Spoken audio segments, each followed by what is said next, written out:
Welcome to the Economist in Your Ear podcast.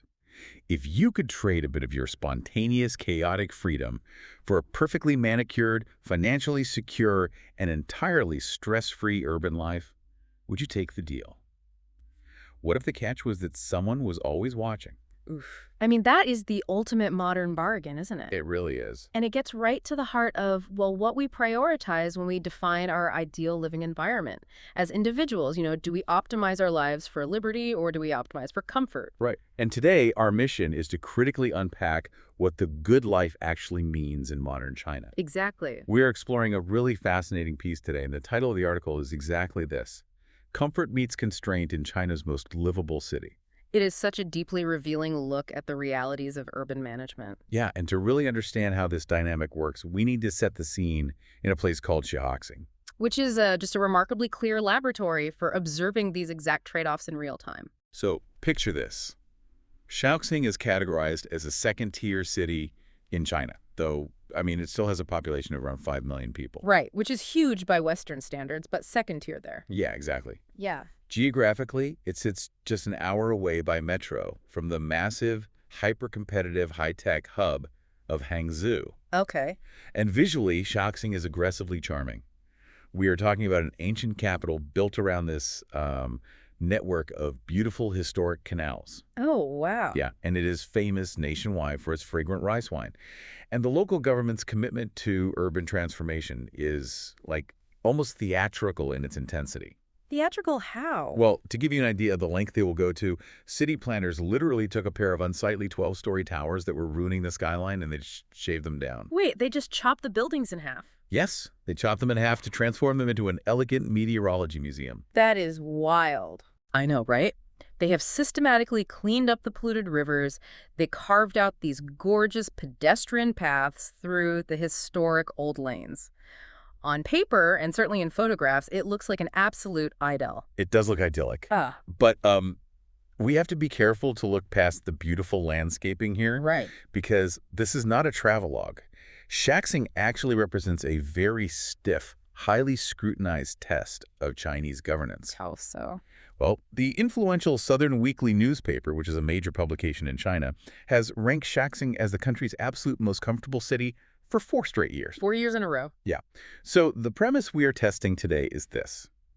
If the official state claims about the ideal Chinese urban life hold up anywhere, they should hold up here. Okay, that makes sense. But as we explore the mechanics of how this city actually operates, you have to ask yourself, what metrics actually define comfort in this system? And just as importantly, what crucial elements of the human experience get deliberately left out of that equation? Let's start by looking at the hard economics that drive people to pack up their lives and move there. Because, you don't attract millions of residents just by having a nice meteorology museum. No, you definitely don't. When you look at the math, the appeal is undeniably persuasive. The city offers what is essentially a high-income, low-pressure lifestyle. Right. The numbers are pretty striking. They really are. The average income per resident is about 76,700 yuan annually after tax, which translates to around $11,350. Now, to put that in perspective, that is roughly 4/5 of the average income in the nearby megacity of Shanghai. So, on the surface, a resident is taking a 20% pay cut to live outside the premier global hub. Right, but the cost of living disparity is where the structural advantage of Shaoxing really reveals itself. Taking that slight pay cut unlocks an entirely different reality, because the average home in Shaoxing costs only 1/4 of the price in Shanghai. Just 1/4? That is massive. The article highlights a staggering statistic. A couple earning average local wages needs to work for about 10 years to buy a home in Shaoxing. Okay. But if that same couple tries to buy a home in Shanghai, they are looking at 30 years of labor. Let's pause and consider the psychological mechanism at play there. We are talking about a municipal economy that effectively returns 20 years of human life to an individual. 20 years. When you look at those numbers, it is entirely rational why a professional would choose the second-tier city. You are essentially buying back 2 decades of freedom from crippling, anxiety-inducing mortgage stress. Okay, let's unpack this. It sounds like finding that hidden gem commuter town before it gets gentrified, where you actually get to live your life instead of just working to pay rent. Yeah, that's a great way to look at it. And you can see how removing that specific financial anxiety physically alters the daily rhythm of the city. Definitely. The article introduces us to Chen Yuquan, a Fujinese salesman, who brings a really interesting global perspective to this because he actually used to live in Germany. Oh, interesting. Yeah, and he emphatically prefers life in Shaanxi. He makes an observation about the evening economy. He notes that in European cities, the streets and commercial districts are often totally empty and quiet by 6 p.m. Right. Everything shuts down early. Exactly.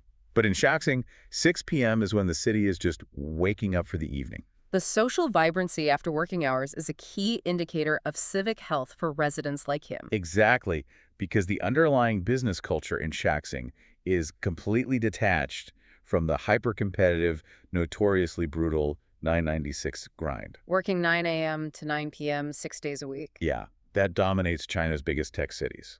Because the pressure is lower, Mr. Chen actually gets to work a standard 8-hour day. Wow. He has the physical time and mental bandwidth to personally drop his daughter off at school every morning. What's fascinating here is how perfectly this illustrates the specific definition of livability as engineered by the state and measured by media rankings. Right. When Southern Weekly crowns Shaanxi the most comfortable city, their methodology is deeply rooted in extreme economic pragmatism. So it's all about the numbers. Yeah, the criteria are housing-to-income ratios, commute times, and consumer purchasing power. In this framework, the good life is profoundly practical.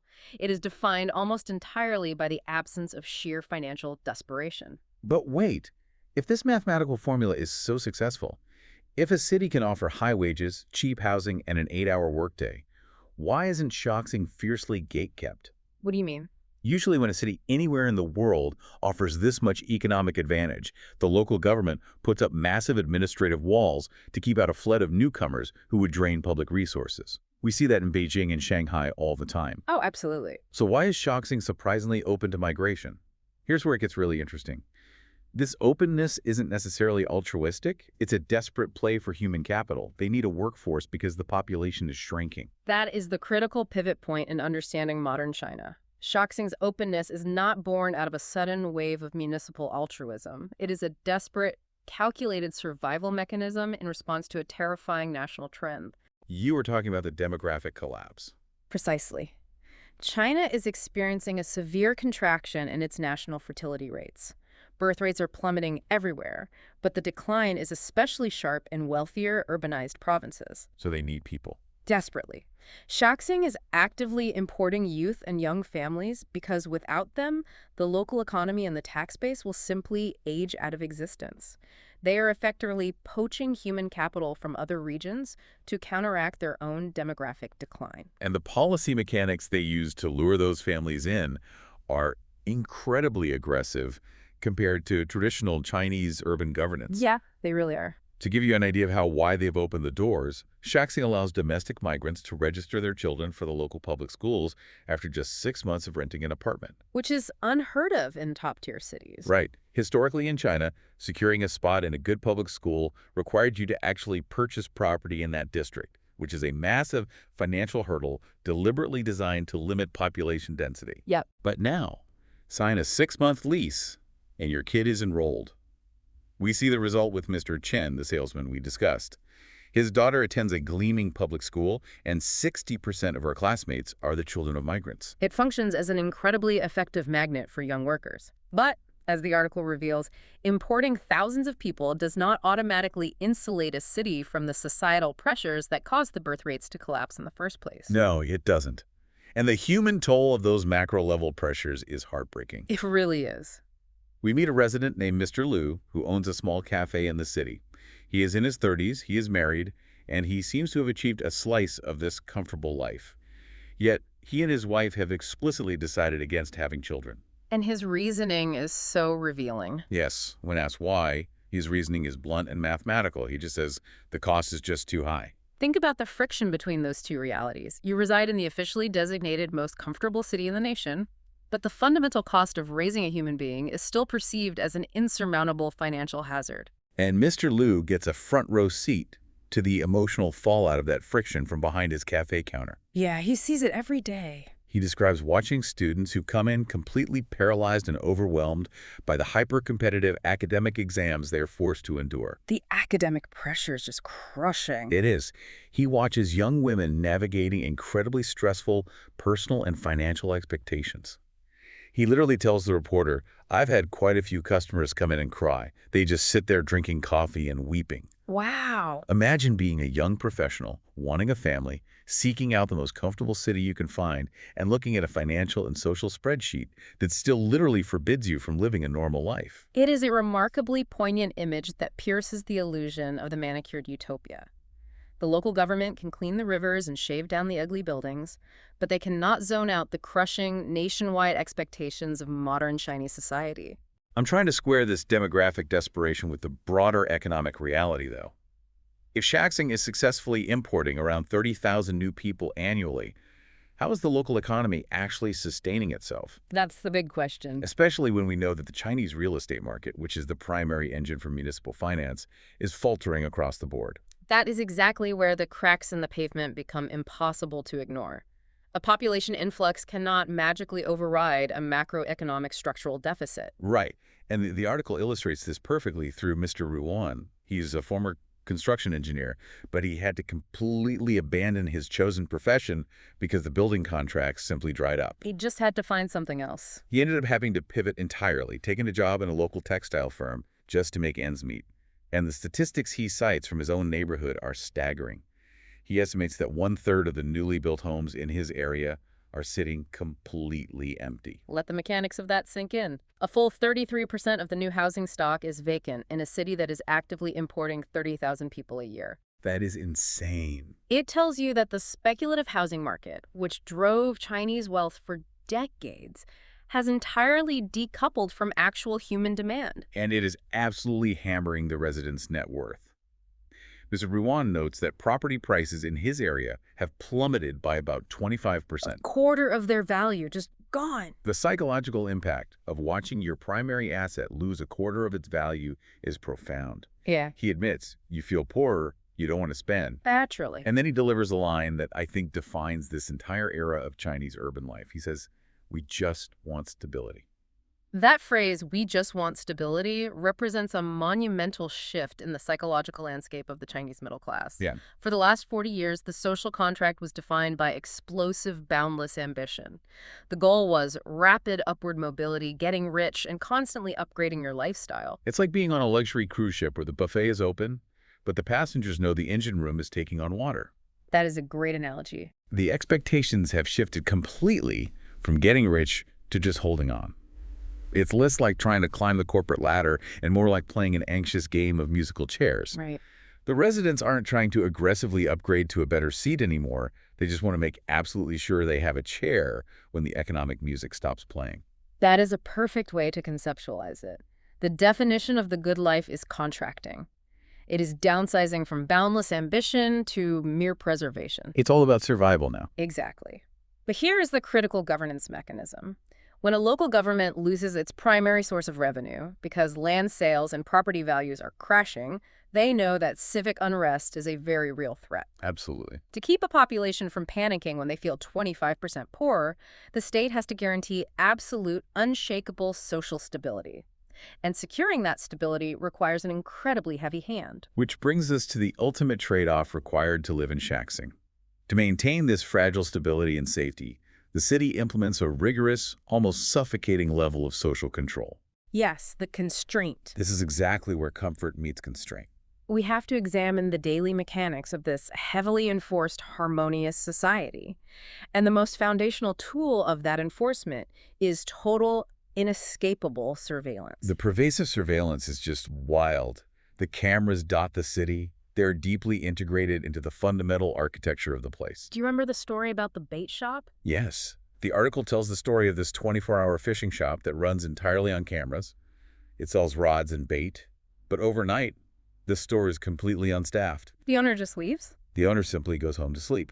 The entire business runs on an extensive network of cameras, both inside and outside, to prevent the theft of rods and bait. Incredible. When asked about it, the owner just chuckles and proudly points out, "This is why we are a harmonious society." He is using a somewhat dated Communist Party slogan there, but he means it sincerely. He really does. For many residents, ubiquitous surveillance is viewed as a completely acceptable, even desirable trade-off for experiencing zero street crime.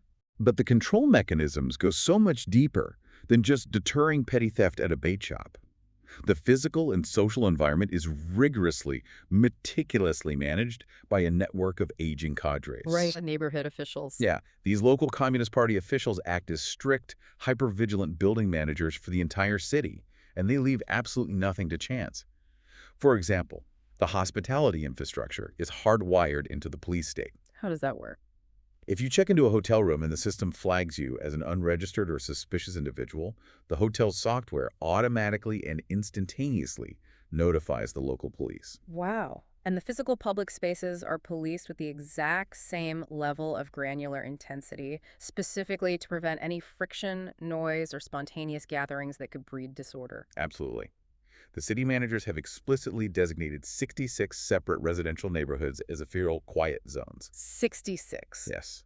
And they don't just rely on street signs asking people to keep their voices down. These zones are equipped with active, automated decibel monitoring systems. Wait, actual microphones? Yes, decibel monitors. If the ambient noise exceeds the approved limit, the system flags it for enforcement. That is so intense. In the pursuit of this silent comfort, they have completely stamped out the messy vitality of urban life. Open-air bars are banned. Unlicensed, impromptu food stalls are eradicated. Everything is perfectly sanitized. The article paints this vivid picture of beautifully landscaped, perfectly maintained public parks that are devoid of youthful energy. Instead, they are just filled with pensioners quietly playing cards while the high school students are locked away in classrooms, cramming late into the night. Which naturally elicits a very specific psychological response from the younger demographic who actually have to live inside this perfectly engineered terrarium. It really does. There's the fantastic quote from a young woman with a pierced lip who is hanging out in the city, and she perfectly summarizes the youth experience. She just mutters, "It's just boring." We have to recognize that this boredom is not a failure of urban planning. It is a deliberate feature of the system. And you see that deliberate curation most clearly in how the city sanitizes its own culture. Historically, Shaxing is famous for being the hometown of Lucian. Ah, yes. Lucian. Now, Lucian is arguably China's most important and famous writer of the 20th century. But he wasn't just a beloved novelist. He was a fiercely acerbic, radical critic of traditional Chinese obedience and societal norms. He was a genuine rebel. His entire literary legacy is built on challenging the very foundations of authoritarian cultural control. So what does this all mean? They literally took their most famous rebel, a guy who criticized societal norms, and pruned his legacy into a harmless theme park mascot. It really is quite the irony. It's the perfect metaphor for the whole city. The streets are covered in these cartoonish caricatures of him, usually emphasizing his thick mustache, designed purely to delight domestic tourists. All of his actual political critiques, his anger, and his challenges to the state are completely muted or erased in the official public displays. If we connect this to the bigger picture, the treatment of Lucian mirrors the exact social contract the state is enforcing upon the residents of Shaxing. How so? The government is offering a very specific social contract. They are saying, we will give you safety, predictable commutes, and clean rivers. But in exchange, we will engineer the spontaneity, the rebellion, and the noise right out of your life. It is a heavy bargain to weigh. Definitely. So, considering the empty houses, the weeping cafe customers, and the decibel monitors bring all the threads together for us, the demographics, the economics, the surveillance, what is the actual future of a city like this? Well, the local government's ambitions remain undeterred by the macroeconomic reality. Right. Despite the fact that the total national population of China is undeniably shrinking, Shaxing aims to artificially inflate its population from the current 5 million up to 6.5 million by the year 2035. They're determined to pull in another 1.5 million people, regardless of the property crash. Yes. But as the underlying data makes overwhelmingly clear, these new arrivals won't find an escape from national stresses. Right, the students will still be paralyzed by exams, and the young couples will still be staring at spreadsheets that tell them they can't afford a child. Precisely. What they will find instead is a managed, manicured place for growing old. And frankly, that is exactly what the entirety of China is currently doing. It is rapidly growing old. Right. Shuxing is simply providing the most comfortable, constrained waiting room for that inevitable demographic process. It really forces you to reconsider what you prioritize. You get the safety, you get the affordable housing, but you surrender the messy, chaotic vibrancy of an unmonitored life. It does. And it leaves us with a lingering question to ponder long after this conversation ends. As populations around the world get older and crave security over spontaneity, are we all slowly moving toward our own versions of Shuxing? Wow. A future where we willingly trade the chaotic thrills of freedom for the heavily monitored, decibel-controlled comfort of a managed decline. Thanks for listening. Follow us for daily insights into world affairs. And don't forget to like, comment, and share.